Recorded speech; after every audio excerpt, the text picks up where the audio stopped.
Salam Kamir, kekaguman ilahi mengarah pada iman dan rahmat. Saya mempunyai senjata.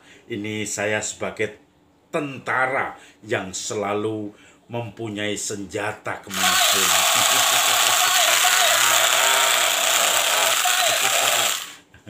Saudara-saudari yang terkasih, siapa Presiden Indonesia yang kedua?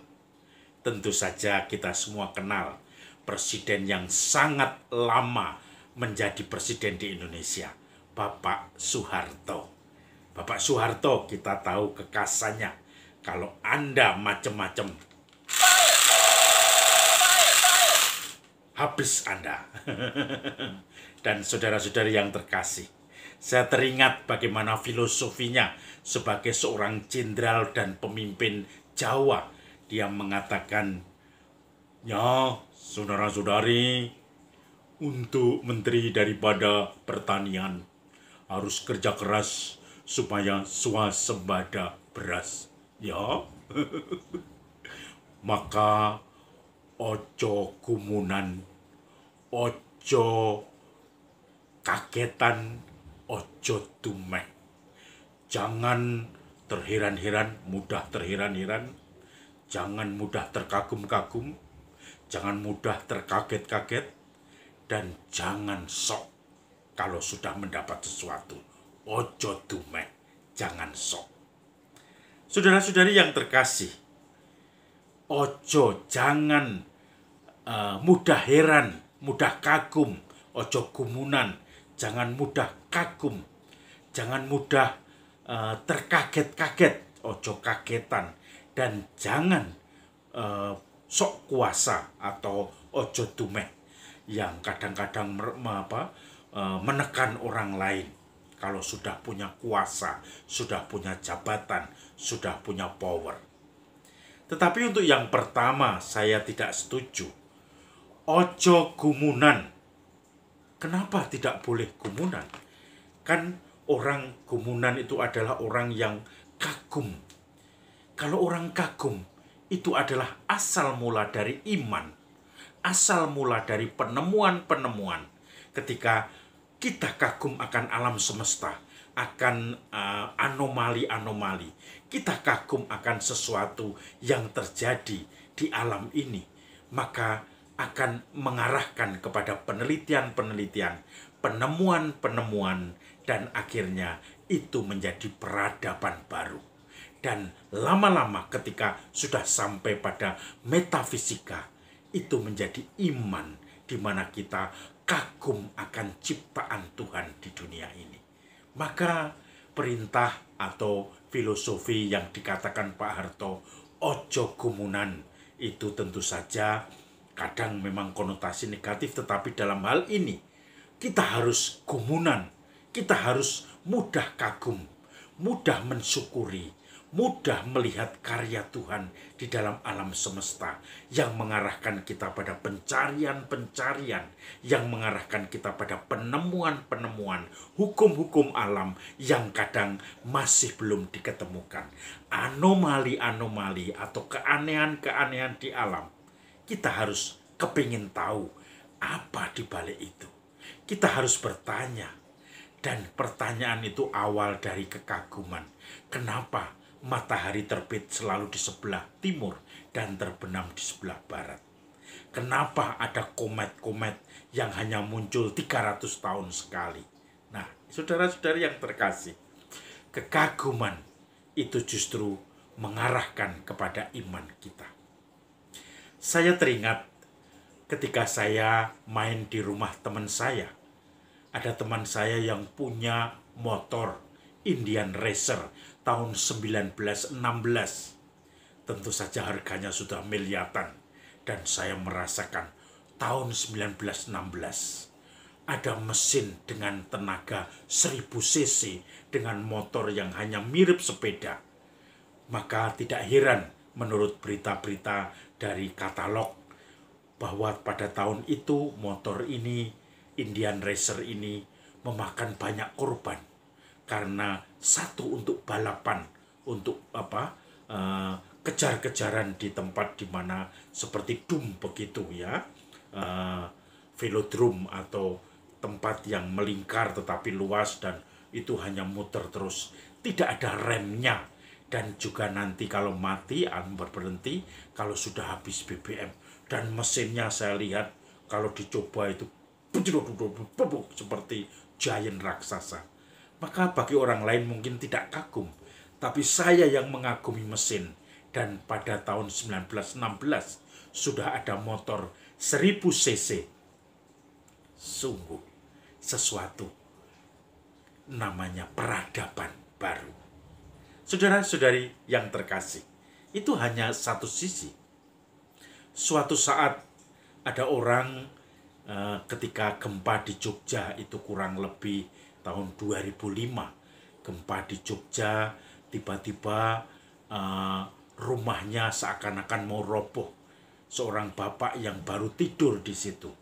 Dan kemudian begitu mulai gempa, dia langsung bangkit. Dan ternyata beberapa detik kemudian ada kayu besar dari atap rumahnya jatuh persis di tempat tidurnya. Maka bapak itu pun langsung mengatakan, Tuhan, saya berterima kasih karena karyamu. Kalau engkau tidak berkarya, tidak tahu nasib saya. Kagum karena Tuhan memberi perlindungan.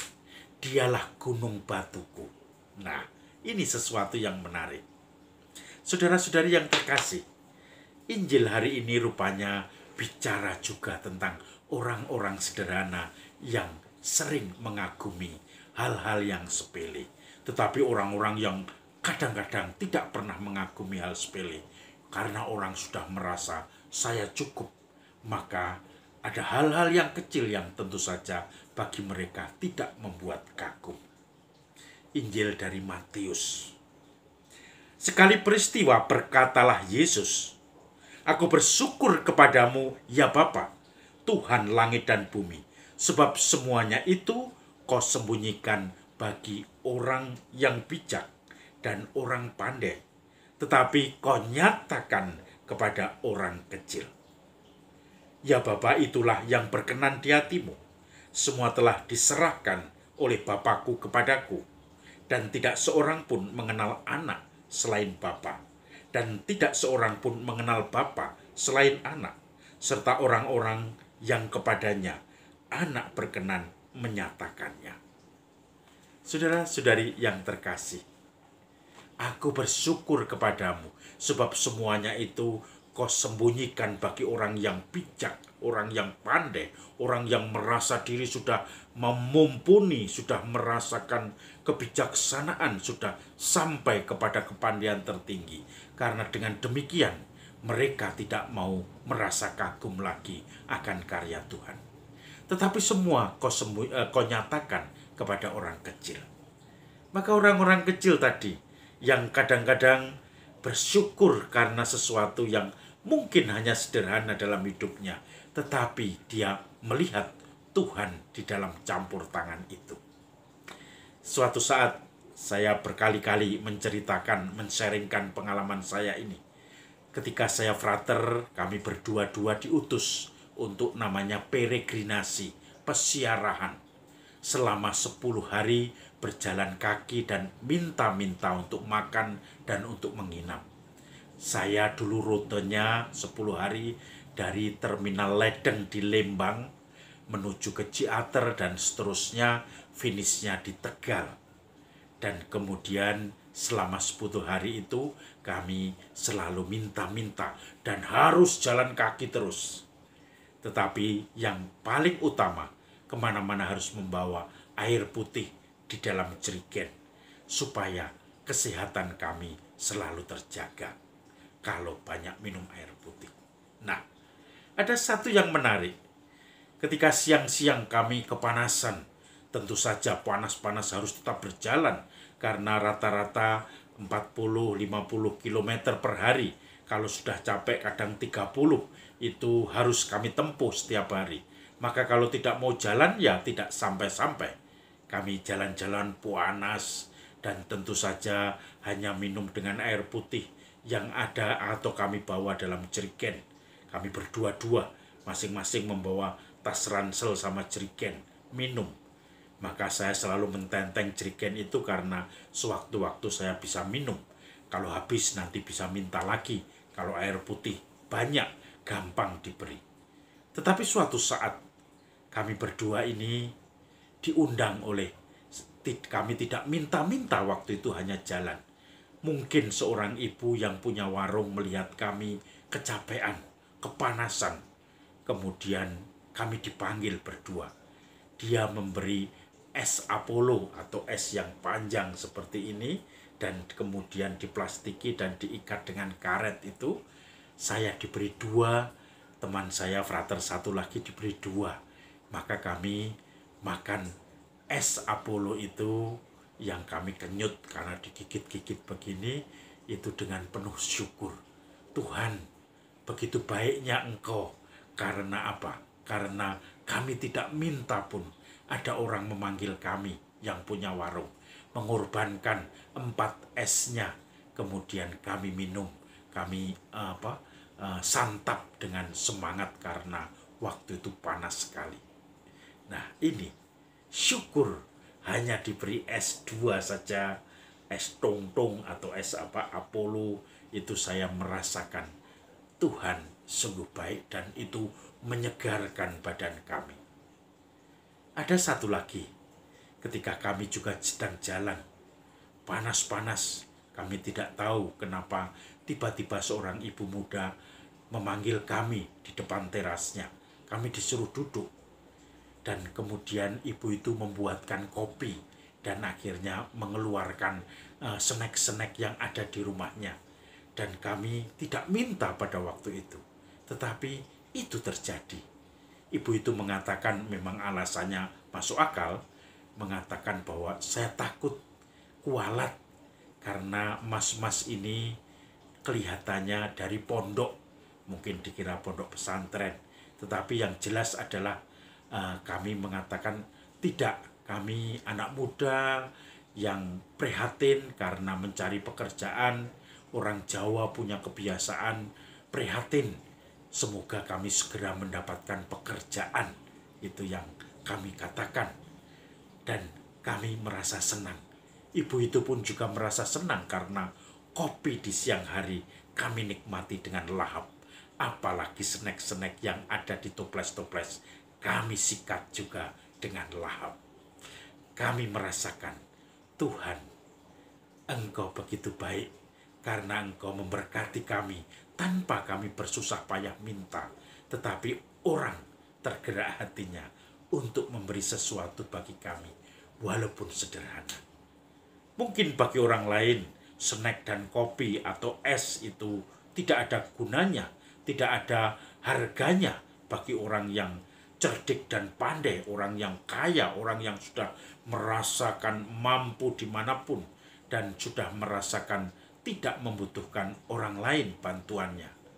Tetapi saya ingin mengidentifikasikan diri dengan orang yang kecil dan sederhana.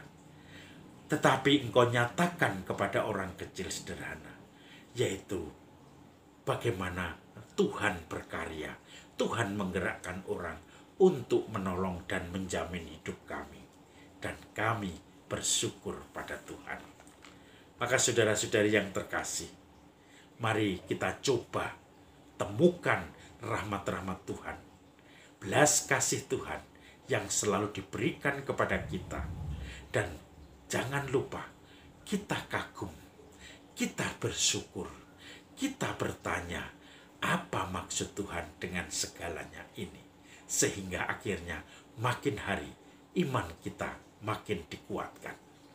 Salam Kamir, kekaguman ilahi mengarah pada iman dan rahmat.